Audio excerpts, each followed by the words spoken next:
Kansas City, we have a mental health crisis and it's time to address it. It is time to make change. At Elevating Men, we believe that everything we see outside of us comes from inside of us. It all begins in the mind. It all starts with mental health. The crime, violence, death, and poverty that we see in our community and neighborhoods is a direct reflection of the mental health of our people. We often limit mental health issues and the need for mental health services such as therapy to those who are homeless or addicted to drugs. We focus on the extremes. But mental health is important for all of us to focus on, and at any point in time, we all can face a mental health crisis. The single mother who is trying her best to raise her children, that sits on the edge of her bed before work wondering if she's doing good enough or if she should just give up. The father who is working all the hours he can to make ends meet, but the ends still aren't meeting. The grandparent who's raising their grandchildren because they lost their child due to senseless gun violence. The member of law enforcement, the firefighter, the EMT professional, the nurse who sees so much on a daily basis that they can't even sleep at night. Our children who go to school daily wondering if they'll be bullied. The teachers who have a heart for our kids who don't have enough. They need help too. We all need help with our mental health. Let's talk about it. Last week on Elevating Men. So, let's talk about the loneliness thing. Why do a lot of men end up feeling lonely or secluded? So, wow. You mean, how do a lot of men feel like me? Talk about it. Let's talk about it. Let's do a little transparency since Kareem put himself out there like that. I got this place and I can hear the echoes. I can hear the echoes. You know, there's no grandchildren running around. There's no woman in the house. It makes me feel as if I did something wrong. It makes me feel as if I did not do it all the way that I should have done. It makes me feel like I got exactly what I built. Does that make sense?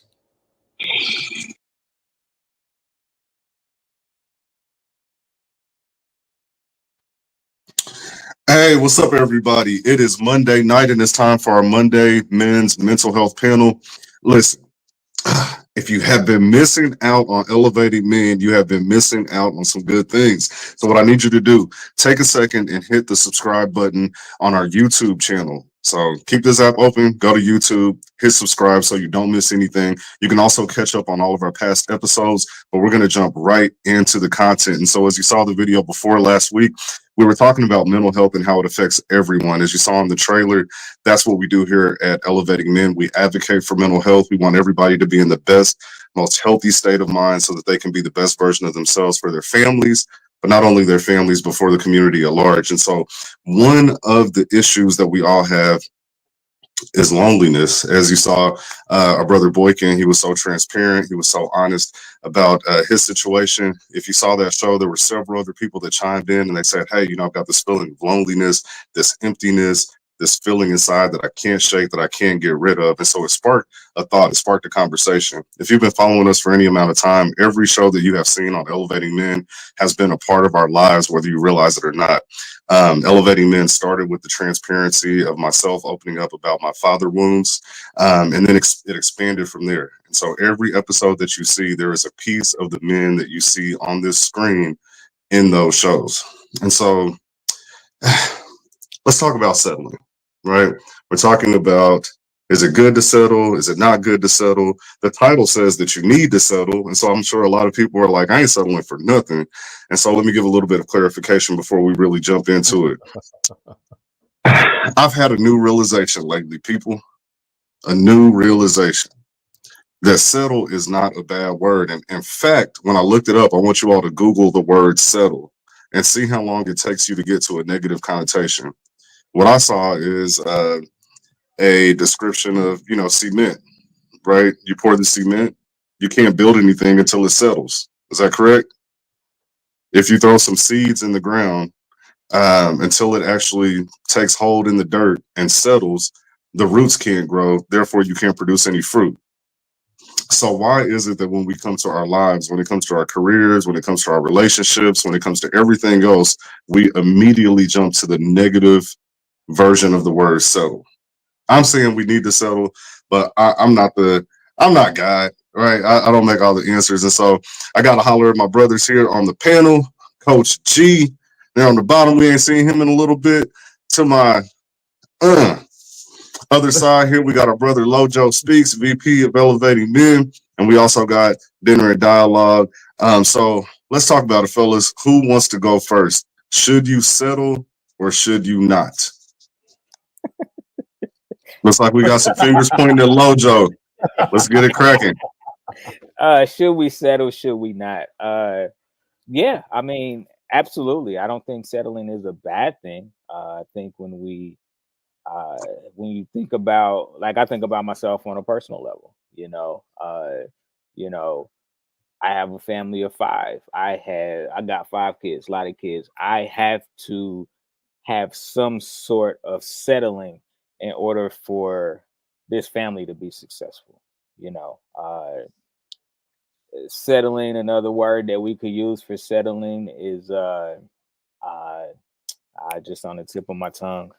I'm losing it now. But no, I don't think settling is a bad thing. When I think about my relationship, finding my wife, if I'm out here chasing all day, then I'll never settle into anything that's solid. I think a lot of people feel incomplete, and so settling becomes a negative word. But when you've completed certain steps in life, settling is exactly what you want to be. You want to be cemented. You want to be firm in something that has value, something that you can build on, long term. Mm. So you said a mouthful there. You said that for you to be successful as a family man, you need to settle. Can you elaborate just a little bit more? I want to make sure that everybody really caught that. Yeah, settling is providing that foundation for your family to be successful. It's not saying that you can't you should just stop there where you are, right? Progress is always the goal. But you have to settle into something in order to get a direction in which you want to go in.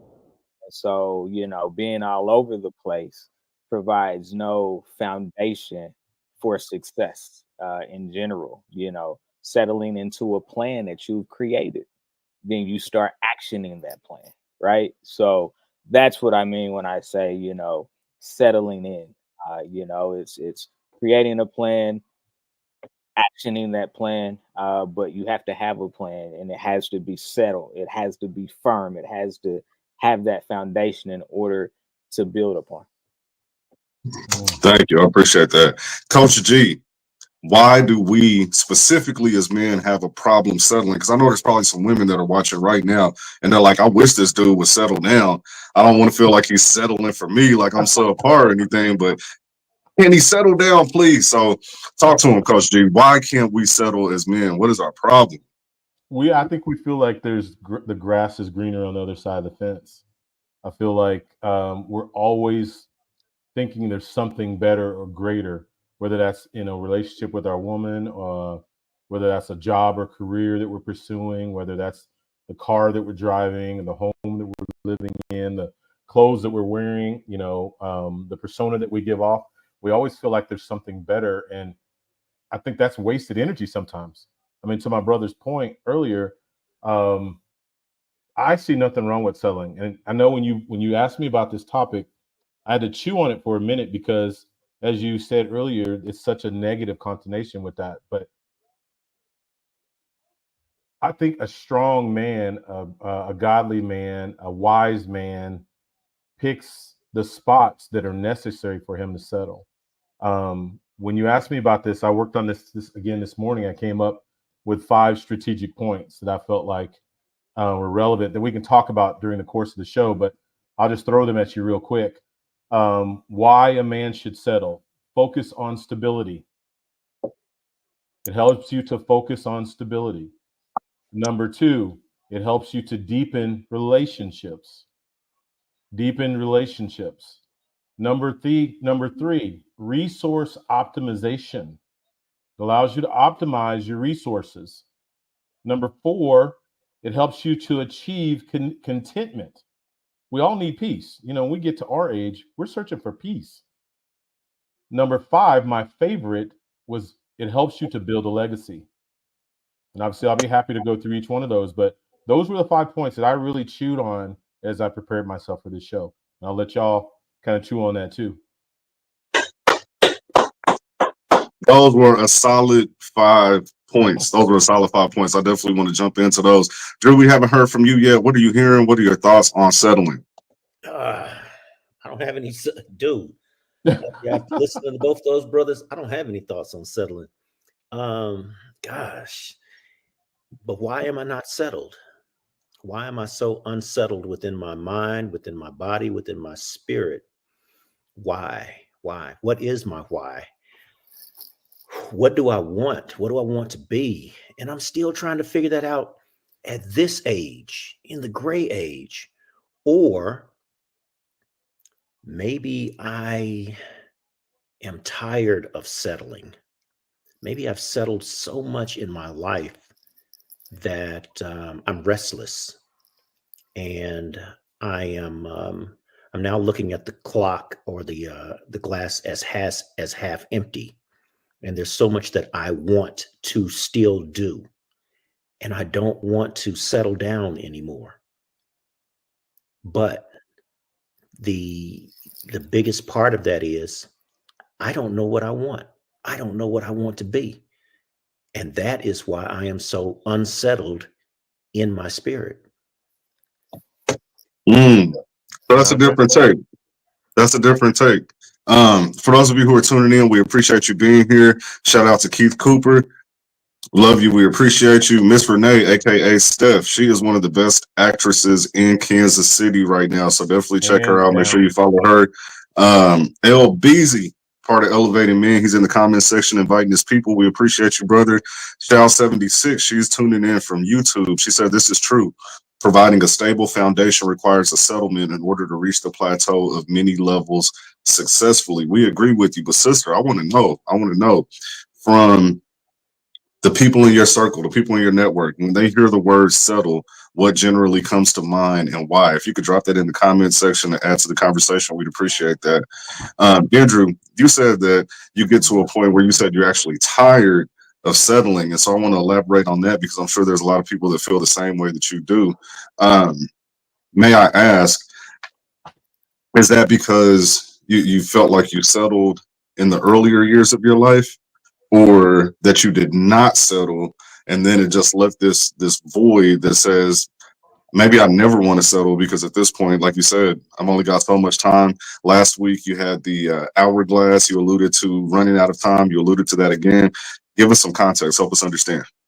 So I was supposed to be president of the United States by the time I was 27. That didn't happen. And I was still trying and striving to get there. I took a detour and I was supposed to be a lawyer by the time I was 33, and that didn't happen. And I was supposed to, be married and have kids at a certain age. And I was supposed to be something other than what I am. And every point at which I did not reach, I settled where I was. I reached for the stars and I landed on City Hall, the 31st floor. And that wasn't good enough. It just was not good enough. And it made me think that maybe I'm just not good enough. Maybe I'm not going to get what I want. I want, and I still want. And damn it, I still want. What am I going to get what I want? So you see settling as preventing you from getting what you want. LaRon LBZ left a comment. He said, when we talk about settling, what are we talking about? Are we talking about settling in and not progressing, or settling in for less than what you desire? And again, man, if you put in the definition of settle, you will notice that you have to go a little farther down the list to get to the negative connotation. And so there's power in words. I want to ask why everybody jumps to the negative connotation. But to answer your question, today we're talking about the positive connotation of settling, which means that nothing can grow, nothing can be built, nothing can happen until there's a settling. You have to stop and create a foundation somewhere. You have to take root somewhere, and we never do it. And so our motto with Elevating Men is strong men build strong families build strong community. Nothing is strong that isn't settled. If something's constantly moving and wavering, that indicates a lack of strength. And so let's keep talking about it. Drew. Can I tell you, like the running joke, or shall I say the wheelchair rolling joke, is that for some women, is that men finally settle down when they are oxygenated, when they got the oxygen mask on and in the wheelchair, and looking back at whomever is finally going to take care of them. Yeah. So yeah, That's true. That's true. Because we're always looking for more. We're always looking for better, and then sometimes the better evades us because we haven't taken root anywhere. And so, why is it difficult for us? Lojo, you are the prime example when it comes to fatherhood, when it comes to being a good husband, a good man, somebody who is involved in the community. Your name always is at the top of my list for sure. And so, my question to you is, how did you, as a family man, avoid those feelings or deal with those feelings of, maybe I settled, maybe I could have done this, maybe I could have done that? Like, how did you actually allow your roots to set and find happiness in that settlement? Man, that's a great question. I would say at a young age, I didn't, honestly, if I'm being, completely transparent. When I was, man, in my 20s, because I got married young. I got married when I was 22 years old. And I can tell you in my 20s, especially early 20s, I was super unsettled. I was wanting to do this, wanting to do that.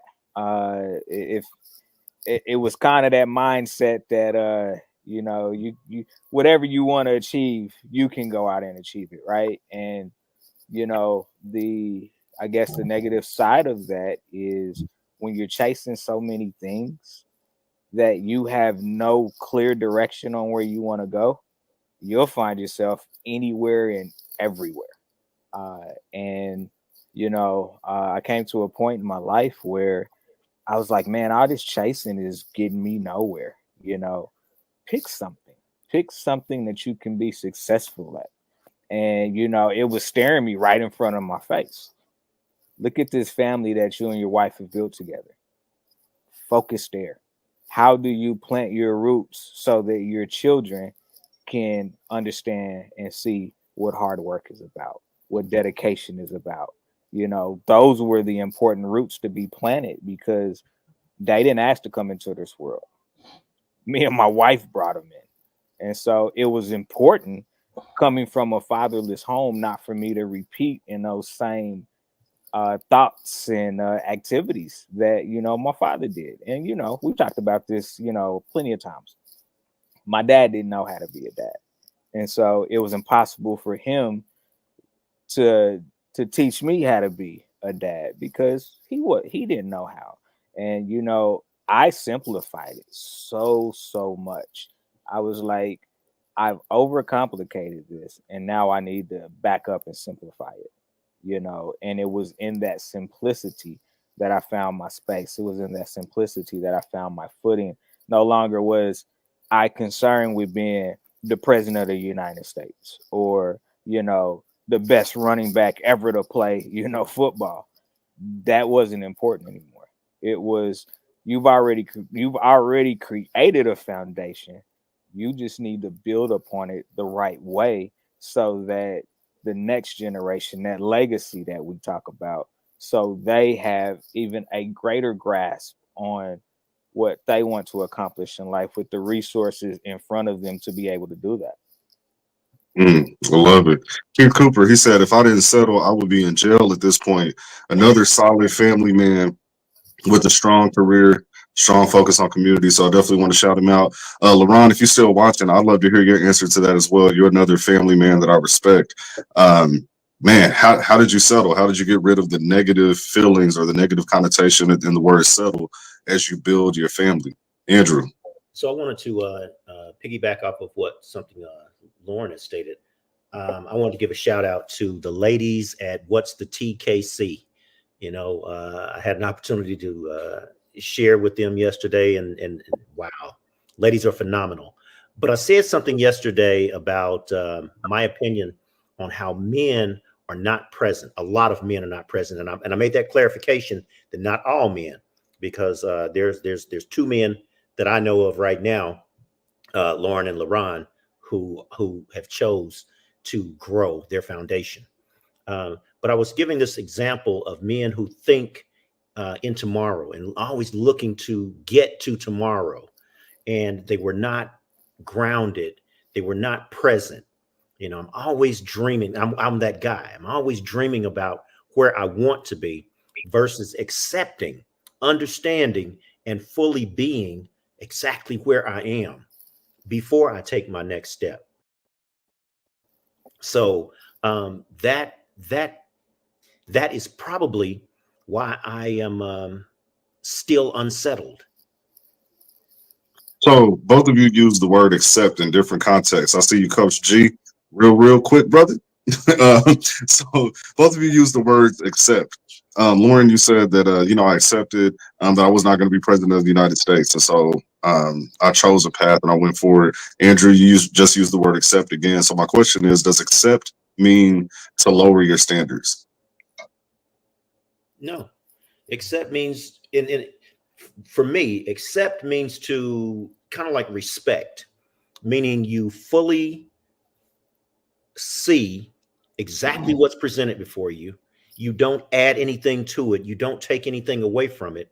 It is exactly what it is, and you accept it for exactly what it is. It's nothing. It's nothing more. It's nothing less. It's exactly what it is. Coach G, as you move into your comment, would you mind answering that question as well? Does accept mean to lower your standards? No, I think you come to terms. And what I mean by that, there's a peace that overcomes you or overtakes you in that situation. Maybe what was important to you a year ago, 5 years ago, 10 years ago is no longer important because you've settled into a better place of peace. I definitely want to address AB and man, I think you, when you articulated that, you remind me so much of myself. And I would call that the journey of a warrior, where I was unsettled, successful, 2 six-figure businesses, happy family, minister, doing great things in life, running a basketball program. But I was always seeking more. And then I went through, starting with COVID, 3 to 4 years of the worst time of my life. Again, I call the journey of a warrior, where everything that I built for 30 years, I lost. 34-year marriage, divorce. Both my parents dies within a year and a half of each other. Lose both businesses within 6 months. Lose my sons because of the divorce. You know, I'm the minister, man of God, that's teaching we don't believe in divorce, but then I divorce. Everyone who was near and dear to me that supported me walked away and turned their back. But I would say today, Gary 2.0 is a better version of myself because I have settled. I've taken time back to, so like where you're sitting now, where you're talking about the fact that you're alone in home. Some might say that's darkness, but I've learned that there's jewels along the journey in the darkness, that there's lessons that you can learn only when you sit in a place of darkness or silence or solitude, where there's no noise. You know how you clapped earlier and you said you hear the echo. Sometimes that's the exact best place to be, which helps you settle because it brings such a clarity and a peace. Things again that used to bother you no longer bother you. Things that once were super hyper important to you are no longer important, because really at the end of the day, do they even matter? Does it even matter that you achieve them or not? I feel like I'm a better version of myself today with less. I don't have 2 six-figure businesses. I don't have a 34-year marriage. I don't have some of the things that I used to have, but I sit in a place of much greater, intense peace now. Things that are important to me, that were once important to me before, I have a different standard. I have a different outlook on things. I'm in a greater peace, and I think the man who settles is a man who sits in a place of peace. Mm, mm. Wow. Wow. So there are different areas that we can choose to settle in: career, relationship, settling into a certain part of the world. You know, this is where I'm going to build my roots. I'm going to build my business, my life here in Kansas City. What is the most difficult area to settle in for men? Oh man. Work. Okay. All right. Lojo said work, Yeah. relationship, Drew. Yeah, right. Work. Gosh. Felicia Rashad or or Debbie. Gosh. You know? I love Drew. I love that brother. Dang. Okay, so we got two relationships, one career. What's your vote? Let's What's your vote? what's that? What's your vote? Relationship. Okay. Yeah, yeah. I think for most men that's the most difficult part. I think there are many reasons. I think that when we're young, options, too many options. And so you know, you connect with a woman and then you're like, well, maybe this one over here is a little prettier, or maybe she's got a little more together, or whatever the case may be. It prevents us from being able to make a decision and grow roots. I agree with Lauren too. You know, there's that what they call it shiny ball syndrome. So you're working on a business, you're moving forward in something, and then you see this shiny object over here that you think may get you there a little bit quicker. So now you're jumping ship and you're trying to start something new, thinking that you're going to end up in a better place. But the only thing that ends up happening in relationships and when it comes to career is you jump and you jump and you jump, and because you've never settled, you don't create any momentum, you don't create any longevity in anything, you don't learn from your experiences and improve, and so you basically end up in the same spot, jumping laterally and no forward movement. Yeah, yeah. And what I meant when I said work and I talked about career, you know, society still defines a man in a lot of ways by what he's able to contribute from a financial perspective, right? And so you know, even in our own homes, you know, the pressure to bring home the bacon sometimes can be overwhelming when you're not in a place where you're doing it consistently, or you know, if I think for a lot of us is it's still sometimes just not enough, right? And so that pressure becomes so overwhelming. And you know, for me on a personal level, I looked at work as a way of defining who I was. And it took me a while to realize that what I did for a living didn't define me as a man, as a father, as a human being. That was just what I did to make money, but it didn't define me. And so I think a lot of men struggle with that being the definition of who they are, and the lack of only means failure. It's one thing, it's either success or failure. And when you feel that failure, you begin to try so hard to keep climbing and climbing and climbing. And it, you know, when you have that feeling that it's always going to be outside of your grasp, then it leads to, you know, anger issues that you bring home, or it can lead to depression where you separate yourself from everybody around you that loves you and cares about you. So that's kind of what I meant when I talked about work being that thing. So That's so good, brother. Warren was using a very powerful word in that what he was describing, and he kept saying it, like it does this and it does that, or it makes you feel.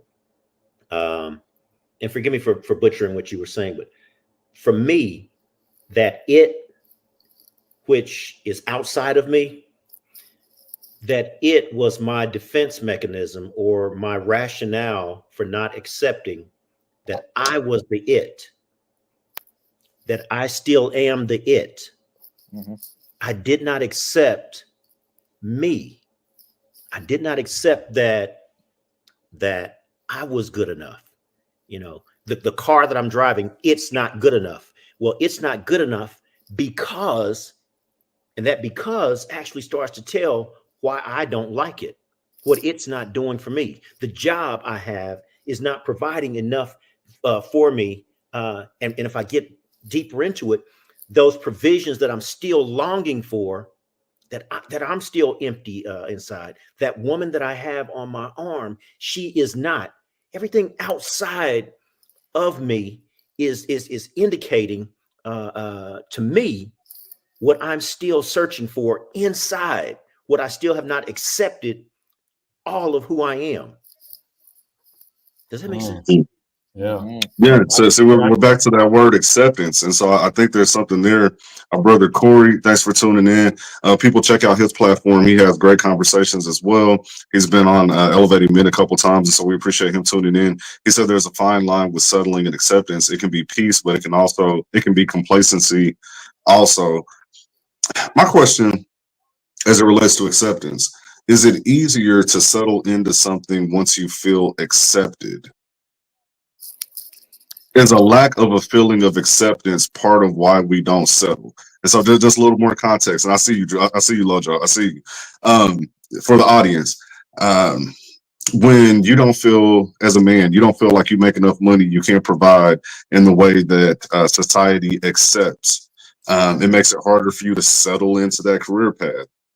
Maybe you have the lady on your arm, but you don't feel that the people around you accept that relationship or that woman, or maybe they say, hey, dude, you could do a little bit better or whatever. Does it make it more difficult for you to settle when there's a lack of acceptance? Lojo. When you said that, the word that came to mind was validation. Right. Validation. I think it's harder to accept when you haven't been, when you don't feel validated in some capacity. You think about a young man that grows to be a grown man and his father never validating him, or a husband who doesn't hear validation from his wife that he's doing something good, even if it's just one thing. And so validation, I think, is super important just from a human emotional basis in order for us to feel acceptance. Good point. Good point. I think on that one is point 4 that I talked about earlier, is achieving contentment. I see that as selling can lead to a greater sense of contentment and fulfillment, that you grow to a place in your life where you're no longer seeking validation. The validation is you, and depending on what a person's faith is. For me, it's me and God. So as long as I'm in alignment with the Lord and he's in agreement with the decisions and the steps that I'm making, that's my validation. I'm in a place now, I'm no longer looking for external validation. There's so much internal validation. The external is just kind of like icing on the cake. Really just learning to embrace what I have and finding joy in the present moment really, for me, enhances the overall happiness and reduces my feelings of dissatisfaction. I'm just, again, I keep coming back to that place of peace, that I've settled into a place of peace, knowing where I am, know where I'm going, and being happy with that. Not deterring, not worrying about the externals, what other people think or feel. It's not even, that's noise. It's about what I think and what I feel. And when I step outside, we need to talk about how we can all get there. Before we do that, we've got a really quick commercial break. For those of you who are tuning in who have a small business or a project or an organization, I want you to consider donating to Elevating Men, because we are allowing our donors an ability to take advantage of advertising on the Elevating Men network. And so before we go to our commercial break, we got one of our brothers with Elevating Men, Mike Patton, personal trainer, fitness celebrity. In my eyes, most definitely, he knows what he's doing. And so if you need his training services, make sure that you reach out. We're going to have a very, very quick commercial break. If you just tuned in, we are talking about, should you settle or should you not? Is it a good thing or a bad thing? After this commercial break, we will be right back. You're tuning into the Fitness Way, Mike's Way. So you better get ready.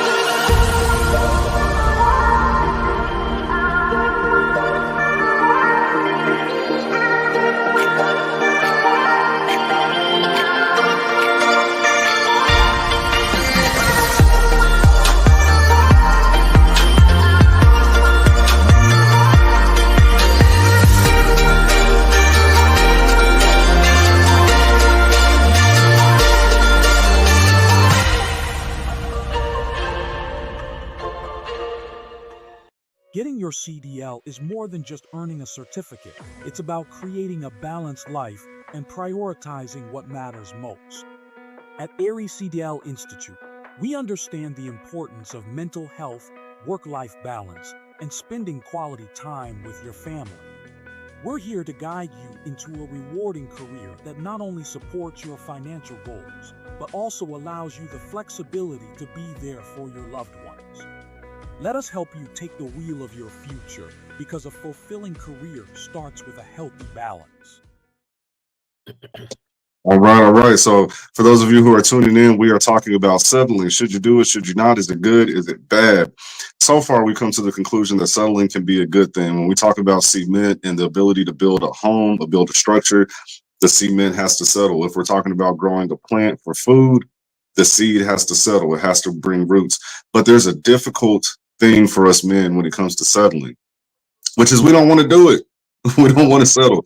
We're always looking for more. We always think the grass is greener on the other side. We always think that we can do better. But what we're encouraging men to do today is to build that strong sense of self so that you feel comfortable and confident in building your family so that we can ultimately build a stronger community.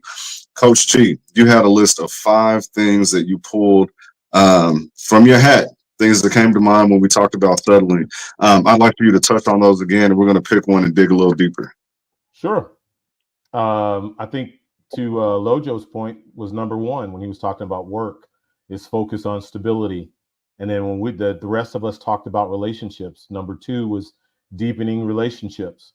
I think the question you just asked, I would say is point number 3, resource optimization. Number 4 was achieving contentment. And number 5, probably my favorite, is building a legacy. So let's go with resource optimization, because that just sounded different, right? That was a little off the beaten path. Can you give us a little more context, and we could dig deeper on that?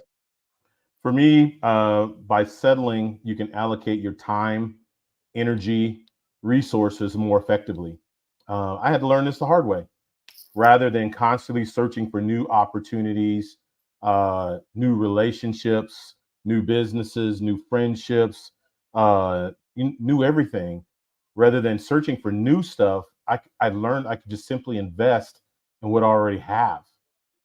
The gifts, the talents, the people in my life that, bring me peace and bring me happiness, and maximize the potential that's there.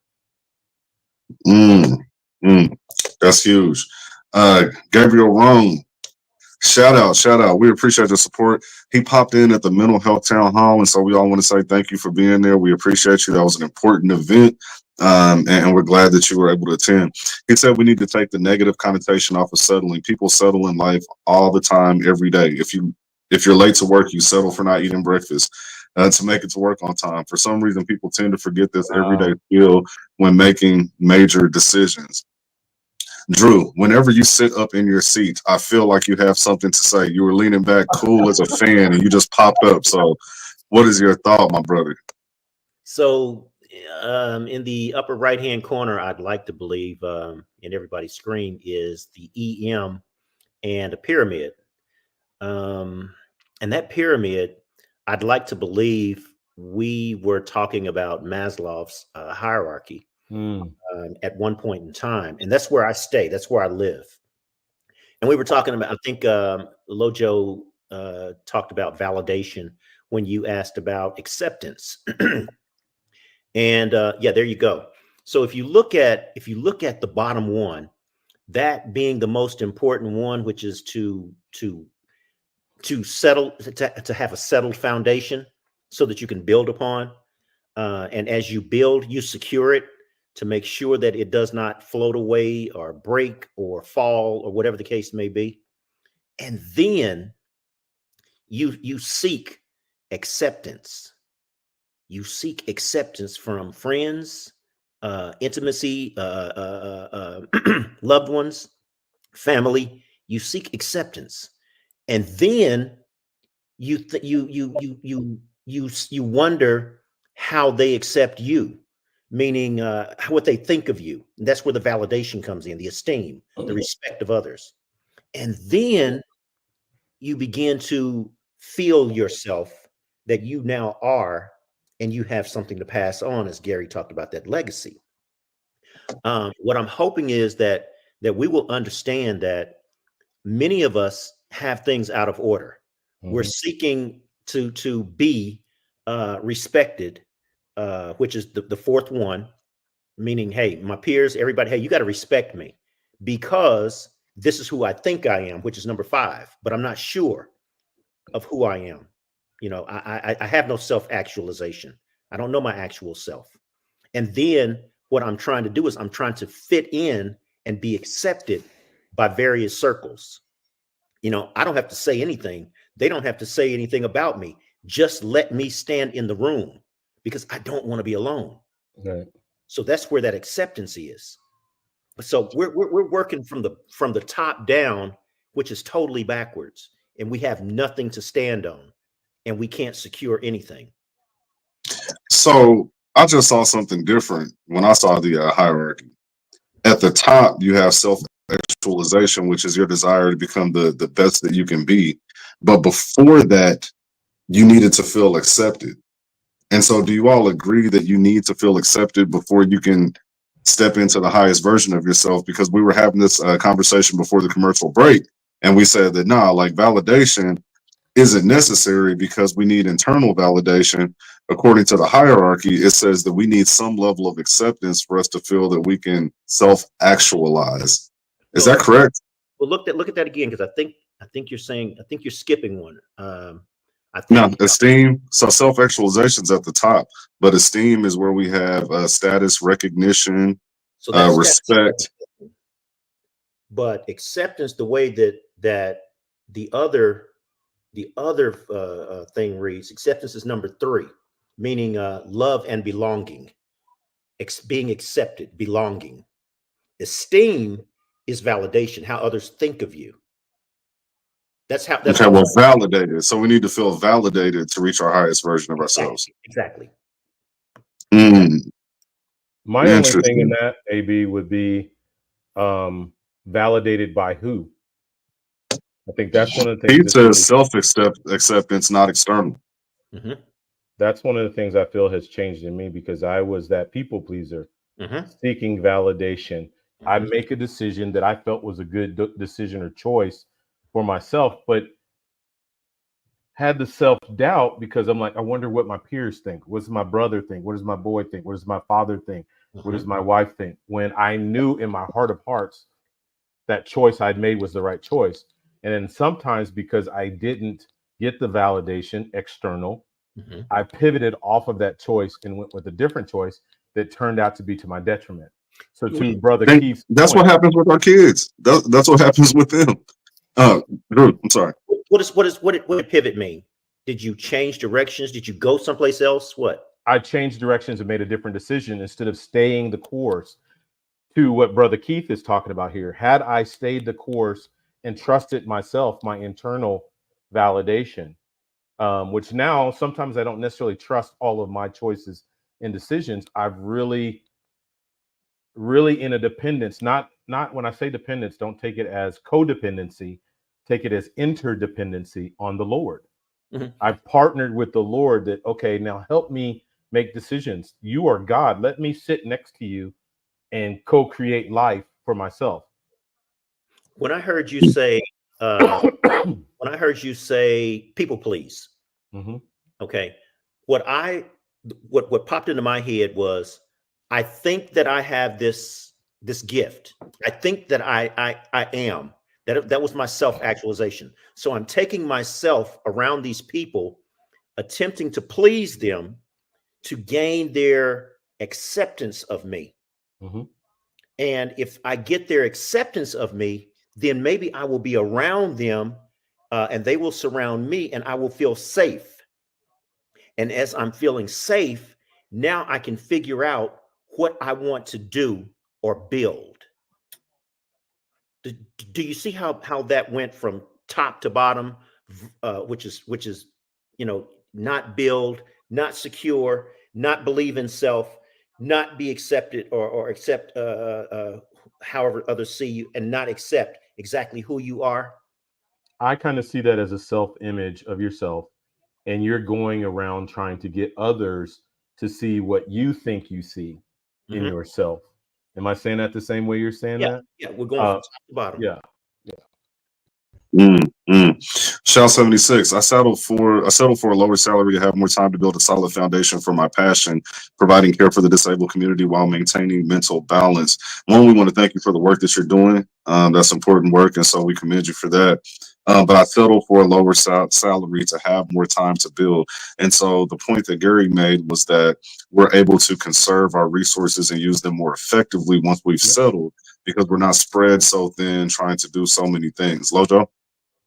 You know, when you talked about resources and things like that, the very first thing that came to my mind was we always feel like we're in competition with each other.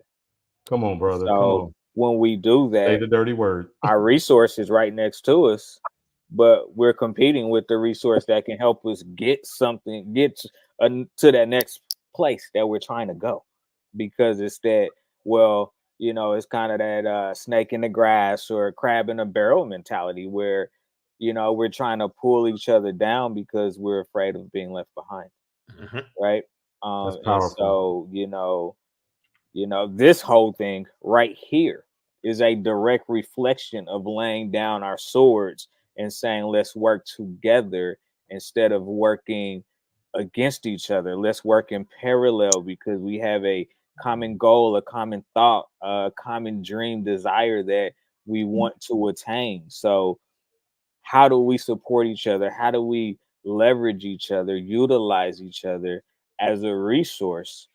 Because ultimately, when you're able to do that, everybody gets something great out of it. Everybody is at a place of peace or contentment. And it also teaches us the value in relationships. And when we learn that connectability, we understand the value of how we connect with each other, with Mm. each other. So good. So Mm, good. I think mm.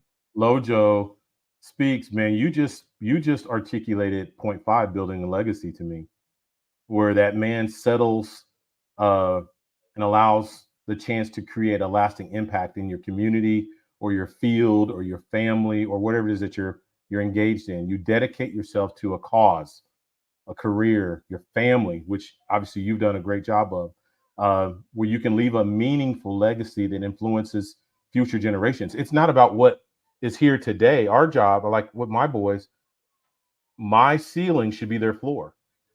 And I think if all men lived with that mentality, my job is to do as much as I can to raise the ceiling as high as I can, knowing that that's my sons, the next generation, that's their floor. And if they have that same mentality, think about, let's make it personal with our race. Think about what black families would look like if men today forget our mistakes and all the things that we've done wrong. This is a challenge from Elevate Men today. What if we started right here, right now, today, with that mindset and said, you know what, my job before I expire off of this earth is to set a ceiling so high that my children is their floor, and I set an expectation, I set a standard, and they build upon that. What would the black community look like? Mhm, mhm. It would look like the mission of elevating men, where strong men have built strong families and strong families have built strong communities. So we have a better world. That's Yeah, what I I mean, see. That's what I and, see. and and it's crazy because I can say with 100% honesty, and not necessarily in a bad way, but just me being honest, I am jealous of where I see my kids going because That's awesome. That's I'm awesome. like, man, like y'all got it made. And Uh, so that makes me feel good because I know that I play a role in the courage. Like I see courage in my kids. Things that when I was their age, no possible way I would even think about trying that. But they're courageous enough because they know that if they fail, they can fall back on both of their parents and still be okay. That they can get right back up from that failure and learn from that failure in order to create a better path moving forward. And so, that was so well said that our ceiling is their floor, you know, and when they can take off and achieve their level of greatness, not mine, not what I intended for them, but their level of greatness, that's when those generational curses start to be broken. That's when communities and families really truly begin to heal. And you know, I've accepted that it, like Dr. King said, I may not be here Come when on, man. Come on. when we get, you know, Come when they on. reach that mountaintop, Come but on. I know that I helped plant that foundation, and for me that's good enough. But Lojo, we in this group, we got to give you your roses while you yet live, because your kids are able to do that. You're able to be live on camera now and say the things you said because you have done your job. Well done. Well done. Well Appreciate done. it. Well done. Appreciate it. So honor you, my brother. Thank you. Yes. Absolutely. So Lojo actually touched upon something that, and I don't want to bring a negative connotation to this, but he said, I'm actually jealous of them. What happens when, and he said something like generational curses. What happens when we actually find out or accept that the generational curse, meaning that curse that preceded us, that generation is no longer here. We are the curse. And if I'm jealous and I don't recognize it, if I'm jealous and I don't understand it, if I am lazy, if I am lustful, if I am all these things, I talked about some of these things with the ladies yesterday in What's the TKC about my internal pains, that if I am not aware of them, if I'm not responsible for them, I am going to put something into motion even in that moment, because that ceiling or that floor, it could shift just as soon as I just give up or fall or forget what I am. I am a floor. And we talk about that 0 to 20, 20 to 40, 40. We talk about that. And, you know, knowledge of self is so important. And when you can give someone the opportunity to explore so that they can understand who they are, because understanding who you are is a journey, right? And when you can give a child the opportunity to explore, that 20 to 40 doesn't no longer has to be anxiety filled, because from 0 to 20 you were able to discover, you were able to explore who you were, the good things about you, the bad things about you, to work on some of the things that you want to improve upon, so that when you hit that stage of adulthood, the foundation has been set, you know, and so you can walk into a different type of lifestyle. When you give that child, oh gosh, I got to start listening better. When you give that child something, oh gosh, what did you say, Lojo? When you give that child a foundation, or give them foundation and the ability to explore, to find That was themselves. powerful. So imagine if we gave that to a 40-year-old who is just finding out that I am no longer that 5-year-old that is bound by by all this, that's all of my yesterday. I am no longer that 5-year-old that I'm still holding on to. You know, this happened to me, and therefore that's why I am. Imagine if we gave that 40-year-old and that 60-year-old that opportunity to find themselves, accept themselves, and be accepted, and understand that love starts exactly when they are ready to receive it. You know. So, AB, that was me, bro. You're talking about my life, except not 40, 50. You know, I went through that 3 to 4 years that I talked about, and which I call the journey of a warrior. But that's where I find myself now. Exactly. That's, and I think the last piece of that pie for me was my number 2 that I didn't talk about, was deepening relationships. Committing to a particular path in my life and partnership allowed for deeper connections Settling can foster trust and intimacy, leading to stronger bonds with family, friends, and partners. It put me in a place to be ready to receive. So like the partnership I'm in with right now, had I not gone through some of the processes I've gone through, I wouldn't have been in a place to settle for this. I would have been looking for more. But because I'm settling in it, I've entered into the greatest or the deepest relationship I've ever encountered in my life, a relationship that brings nothing but peace, alignment, love, agape love. There is peace in settling. I love it. Shell 76, we appreciate you commenting, having a conversation with us. She said the one who plants trees, knowing that he will never sit in their shade, has at least started to understand the meaning of life. That's what Lojo talked about. That's what Coach G talked about. Legacy, generational impact. All of that begins with settling in and growing something. And so I want to give you all a quick preview of next week's conversation. We're still going to be talking about settling, so we want you to tune in. We're going to carry on this conversation, but we're going to focus more on what I feel to be one of the toughest areas for a lot of men to settle. Not all, but a lot. And that's when it comes to women in relationships.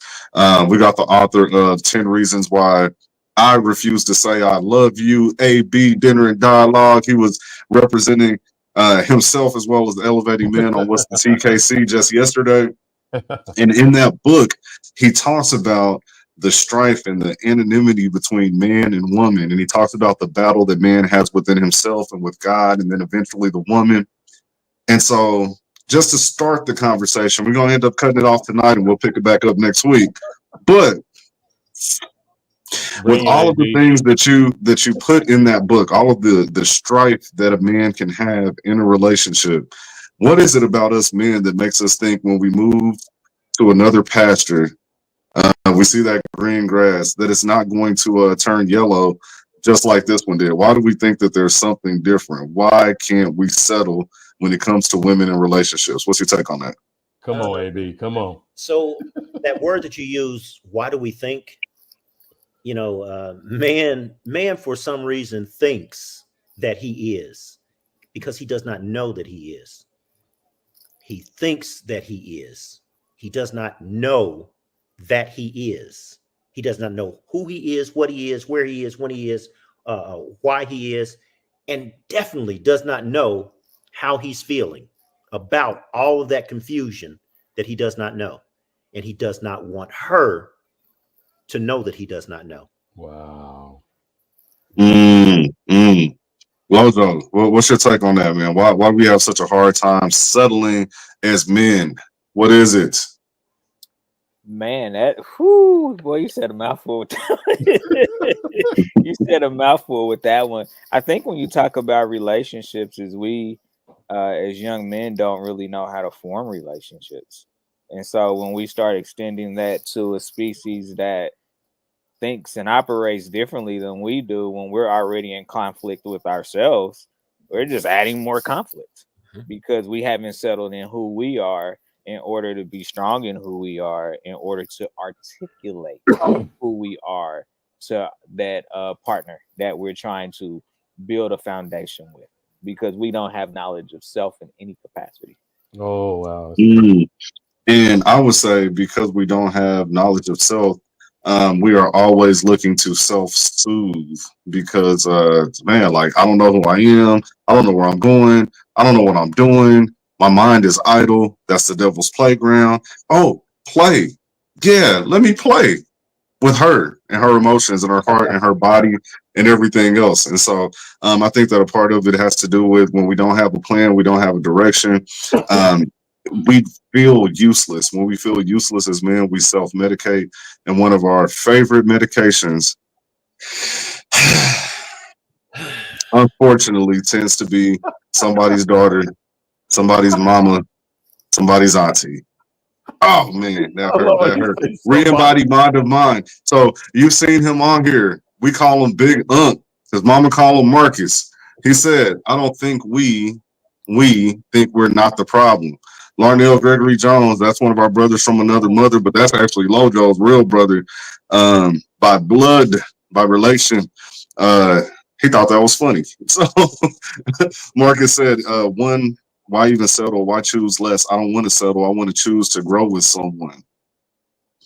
Okay. So he says that settling is a bad thing, and he does not want to settle. We're gonna unpack all of this next week. We're gonna pull everything out of the box next week.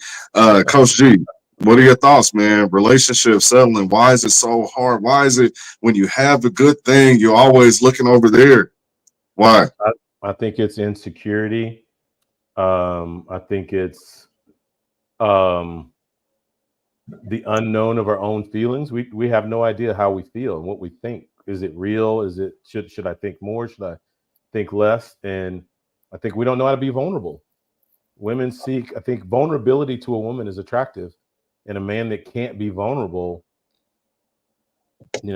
tells her you don't know yourself. I hear women say that a lot. They say men today are emotionally unavailable, and it's a turnoff. It is unattractive. Gabriel, the Don, he said men are taught to play roles and not taught to be entirely humans. Father, provider, protector. I'm that dude. I do this. Be an entire person. Yes. Best statement is self-contained, brother. Good insight. Good thought. But no, that's what we're going to be talking about next week, people. Why can't men settle into relationships? Why can't they choose a woman and build and grow? Why do we keep looking? Why do we keep searching? Re-embodied mind to mind. We settle because most men are not with their top pick. She's not the one he wanted. She's the one he could get. But okay, so even with that, let's take that. Let's take that before we wrap up. Let's close in here. And brother Marcus, big Unk, we need you on next week because I see you have a lot to say, my friend. So we need you on next week for this conversation. We settle because most men are not with their top pick. She's not the one he wanted. She's the one he could get. Is that true? So if I read that question, she's not the one that I wanted, but she was the one that I chose to fuck over. She was the one that I chose to now put my pain into, knowing that she's not the one. I know this from the beginning. She doesn't. So the best I'm going to do is fuck her or fuck over her. That's the best I'm going to do. So therefore, the path that she now walks down is now fucked up. Dang, it's a whole lot of F's in there. Coach G, I see you had some. Look, he's like, oh my goodness, what's going on? What's going on? Talk to us, bro. I love AB, man. He's just raw, man. I just love it. I don't even know what to say to that, bro. I'm still chewing on that. I'm like, dang, brother, dang. Big Hunk, you can get me back next week. My bad, buddy. Man, listen. I mean, this is important, though. This is important. Sometimes people watch, the podcast, what people call the show. They watch the podcast or the show, and they're like, man, I don't see how this ties into your mission with mental health. But again, I got to restate. Our goal with Elevating Men is to help men live happy, healthy, healed, productive lives so that they can be strong. And a strong man builds a strong family. A strong family builds a strong community. If a man can't settle down, how can he build a strong family? And so he's saying that most men don't get their top pick. They settle because they only get who they could get. And we need to unpack that because I'm just wondering what's going on. Gabriel says, I'm going to be the devil's advocate. Part of the reason why women be so heartbroken is because they settle for that dude and he still fucked them over. Ouch. I'm gonna say something right quick. Let's go. So we gotta be real careful about the phrase top pick. You got in a committed, happy relationship, you were going to settle for an imperfect person because you are an imperfect person. It is how you work together that makes the magic happen. So that whole top pick thing, like that's real unrealistic. I'm just gonna be 100% honest, because you don't know if you don't have the top pick because you don't know if you're the top pick, and that's the problem. It's not her, it's you. Yeah. And so you out here chasing, and she Mm-hmm. could be the top pick, but you probably just wouldn't know because you don't have enough knowledge of self to be confident enough in you to understand if she is or if she isn't in the first place. And you don't have a plan that says what criteria your top pick needs to, what boxes do they even need to check? Right. Right. So when we don't have a plan, we generally go for the easy things like, I like this type of woman as far as attraction. Like I had a conversation with my boys, this is a long time ago. What kind of girl do you like? Just blank statement. I ain't lead them with anything, no context. They started describing physical attributes. I Big like this booty kind of Judy. hair. I like this skin tone. I like this body Yeah, part. I like, big booty Judy. you know what I mean? Right, right. Everything was surface level, external. Well, what about her intelligence? Like, does she get good grades? How does she treat you? How does she make you feel? None of those things came into play. And I think that there's a lot of men in our 20s, 30s, 40s, 50s, 60s, same thing. We're still looking for external attributes that have absolutely nothing to do with our plan because we either don't have one or we aren't taking it seriously. And so, look, I don't know what boxes I'm trying to check. And so, therefore, the thing in my pants checks the boxes for me. Dude. But guys, I think when we come to that point of understanding that we attract a different version of woman, and I think as Laurent said earlier, when we realize self and we set those goals or we set that model for ourselves, we stop attracting the chicken heads. When we mature ourselves and look in the mirror and deal with ourselves, we start drawing a more mature, more stable minded woman. Yeah. Mm. Yeah.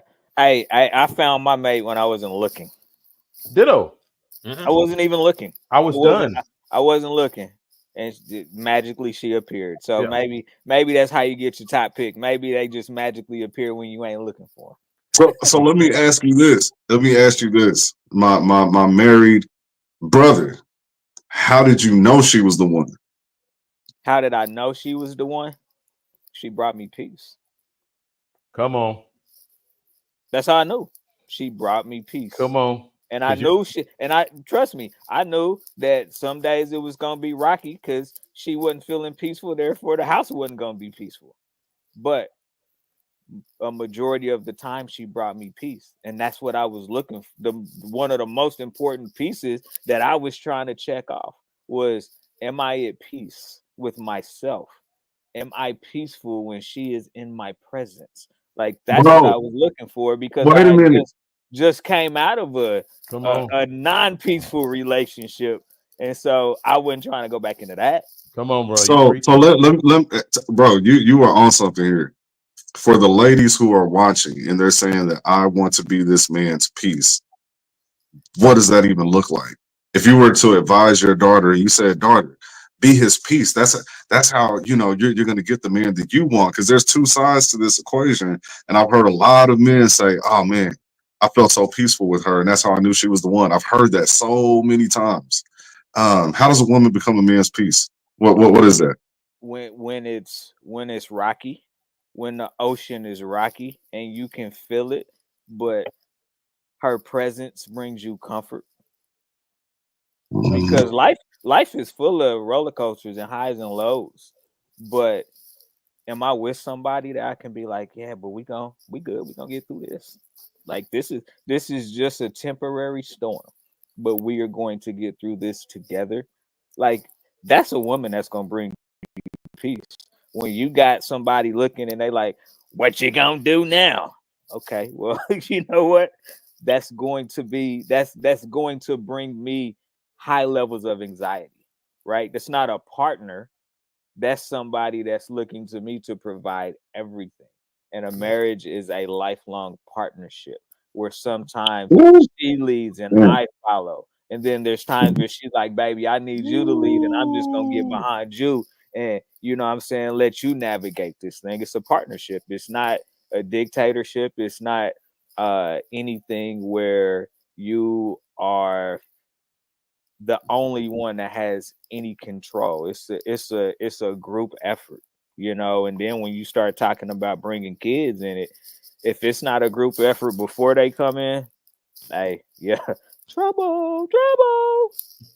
Whoa, wait, people, we're over our time. I just wanted to open up the conversation for next week and kind of set the stage, because I needed some good clips to put at the beginning, you know, whatever. But last couple comments here. Man, big unk, man, you got to come on next week, bro. I want a woman that will pay my way type thing. It's not all physical. Shell 76. Okay, senses are on point. I will not get caught up in toxic connections. I'm tuned in. We appreciate you tuning in. Thank you. I value my peace and recognize its appearance and sensation. We got to unpack that next week. Lunt steps outside and say, why is it raining? But the farmer is thankful for the rain. Learn from what we go through. Don't avoid it. Listen, that's the last comment I'm touching on. That was solid. We appreciate each and every single one of you for tuning in. Before we go, I just want to give the brothers one last opportunity. If there's anything that you want to say, any words you want to get out to the people, if you want to promote something, or if you just want to touch on the topic for today, here's your chance. Coach D. I've said what I need to say today, man. I'm blessed by this conversation. I'm proud that we're having it because it's much needed. There's always a good version of every situation, and we always focus on the negative. So I'm proud of you for putting this out there. I think men needed to hear this today. Yes, sir. Yes, sir. AB. So for you ladies out there, there is a group called What's the TKC? These ladies are phenomenal. They go deep. They are anyway, yeah, there's a variety of them. They are I can't even think the word I'm trying to think of. But yeah, check them out. They're on Facebook. What's the TKC? Check them out. Low Joe. Man, moment of transparency. I've been a little bit trapped in my own head for the last 2 weeks, and a couple of my brothers here that I am hanging out with for the last hour and a half picked up the phone and said, "Hey, man, we need you. Like, where are you? Come back." And that was so warming to know that I'm around a group of brothers that when I'm not connected, they are like, no, please reconnect because we have to do this together and you are a part of that together. So brothers, thank you. Thank you for answering the call, my brother. Thank you for answering the call. Listen, everybody, we need your help. You saw a commercial midway through this. We are looking to raise funds to help more men become the best version of themselves. You can help us in that journey. If you have a business, we have advertising packages that we're putting together for a very small investment. You can piggyback on all the marketing efforts of Elevating Men and gain exposure for your brand. In addition to that, you see our website scrolling at the bottom of the screen, elevatingmen.org. You can go to that page, go to the bottom, you'll see a donate link. Your donation is tax deductible. We're a 501c3 organization, and so we want you to be able to take advantage of that. Also, this Saturday, we have our men's breakfast that we have every month. This month, we're encouraging you to bring out one of the young fellas as well. So if you got a teenage son, a nephew, a cousin, we want to bring them into this roundtable conversation where we're going to be addressing the issues that men face and getting a little bit of information from their generation on how we can do. And so that's what it's all about here. The screen wanted to switch me around, wanted to make sure that you're paying attention. But make sure that you all tune in next week. Go to our YouTube channel at Elevating Men. Click subscribe so you don't miss any of our updates. And oh my gosh, I'm so excited. There's some things going on behind the scenes. I always want to tell you in advance, but sometimes I have to wait until the proper time. I don't like it, but I have to. Another way that you can support is you can send us stars through Facebook. And so for stars, click that. Let me make sure I'm not forgetting nothing. The mental health town hall. So we do have our next step that has come from that, and so we want you to stay tuned. It was a wonderful event, a lot of good takeaways, a lot of good information, and we are working to create change. That's what we're doing here at Elevating Men. But again, thank you all for your support. We appreciate you tuning in tonight. We want to see you next week where we will continue this conversation on why you need to settle. Thanks for tuning in.